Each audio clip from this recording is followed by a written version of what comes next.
depending on Jinx's power, I think she's a little OP, which is why we're nerfing her. That said, I don't know if she's as OP as people think she is, but it's good that we're nerfing her. Jinx is a character who, when she's strong, it's not hard to convince people to play her, and so that's the case right now. And given that she's like super giga banned at the moment, I would argue that she's probably OP. So what I mean by that is, if you look at Jinx's pick rate and play rate, it's a lot higher in Diamond, and then also she just has a really high ban rate. Historically, when Jinx had win rates like this, like 53 plus, she did not have a high ban rate. And so to me, this tells me that like not only is Jinx being popular and picked and played a lot, but also a lot of players are probably thinking that she's over the line, which is why you see this ban rate coming from. And so, well, in the past, Jinx has had like the same win rate and popularity at various points in the past, and it's just been able to chill there. I'd say right now, if you combine that with her ban rate and how popular she is in Diamond, it's probably an indicator that right now she's kind of just OP. So I think it's good that we're nerfing her. But an interesting thing about Jinx is she is very sensitive to changes.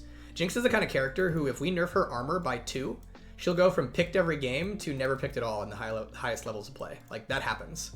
And so with Jinx, sometimes people will be like, oh, this character is so broken, you need to gut her. And with Jinx, a lot of times it's like the smallest of changes can have huge effects on her viability, just because she's, kind of so straightforward to play. So yeah, that's my thoughts on Jinx. And again, I think it's good that we're nerfing her this patch.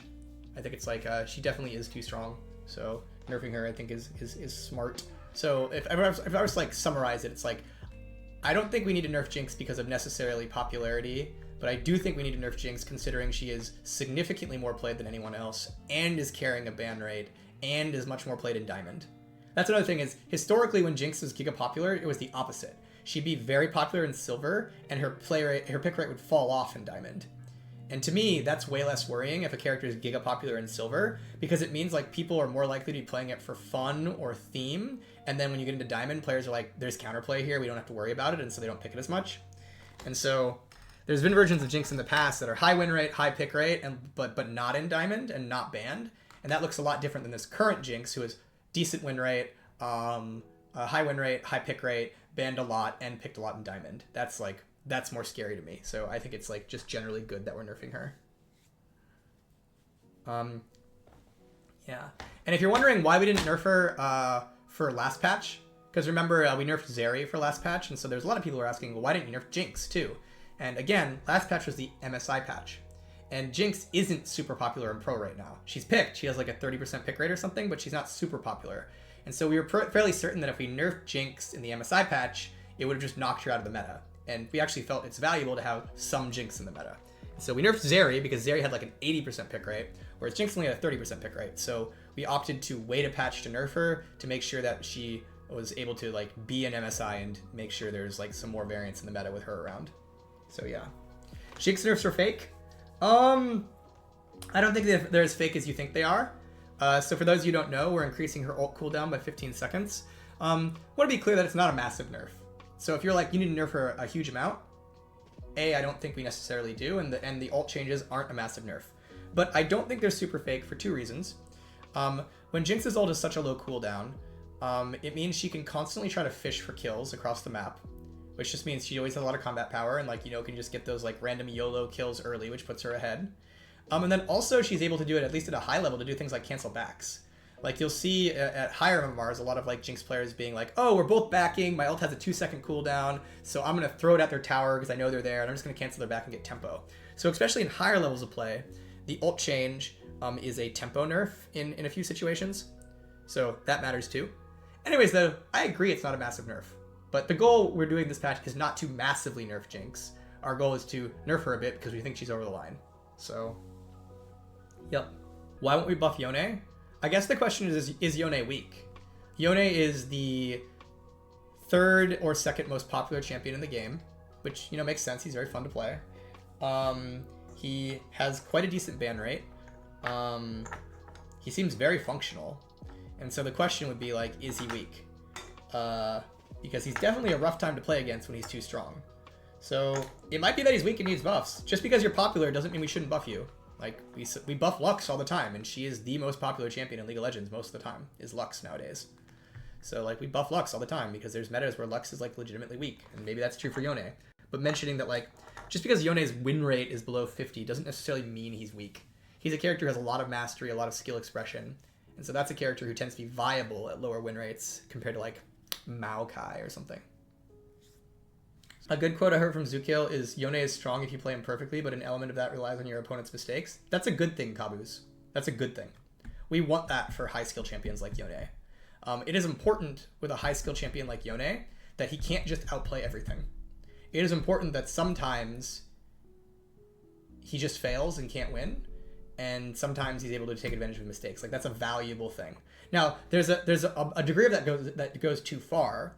If by some point, like, you can never succeed on your own merit and always rely on your opponents being bad, like, yeah, that sucks. But one of the reasons Yone and Yasuo get to be so popular and so fun and so high mastery is because they have core weaknesses that, regardless of how they play, will still cause them to fail.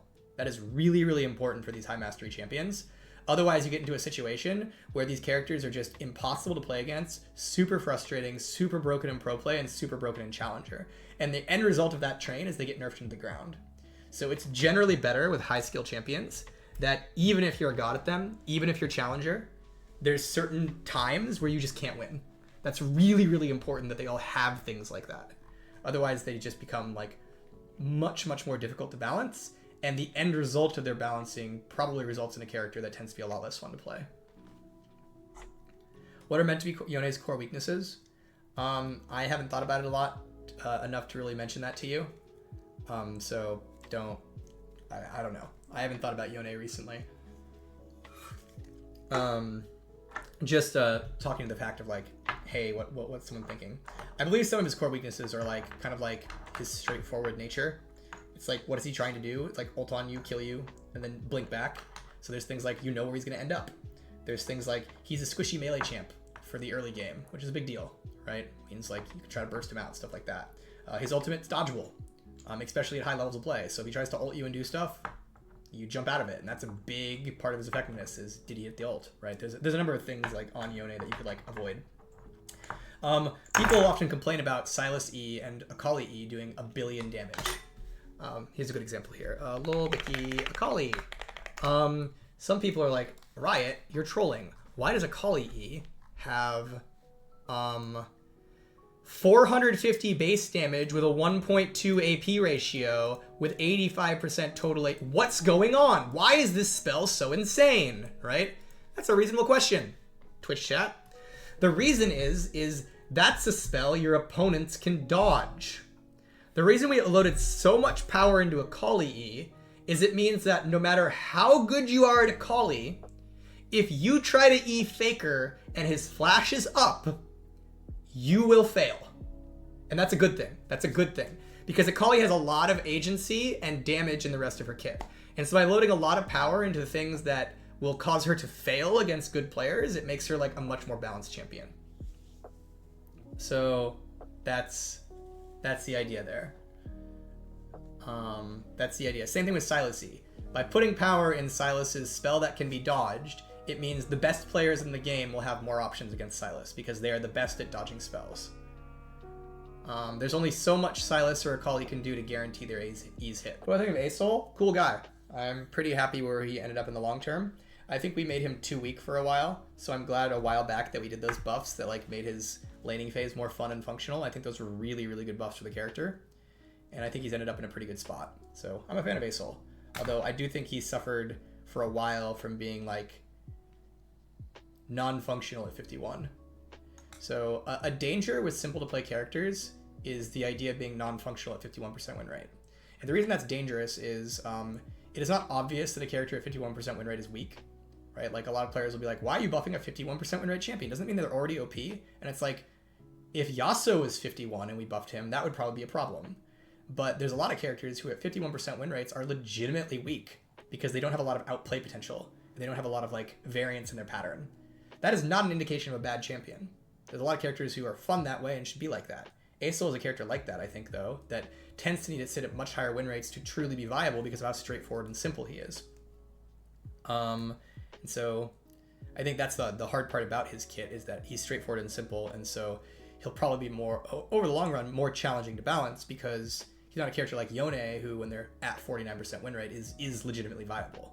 he's a character who definitely needs to be at the higher end of the win rate spectrum to be legitimately viable, and that makes it harder to balance him because it's just not clear like what is the right balance level, like what is the right balance state for the guy who's already winning a lot of his games.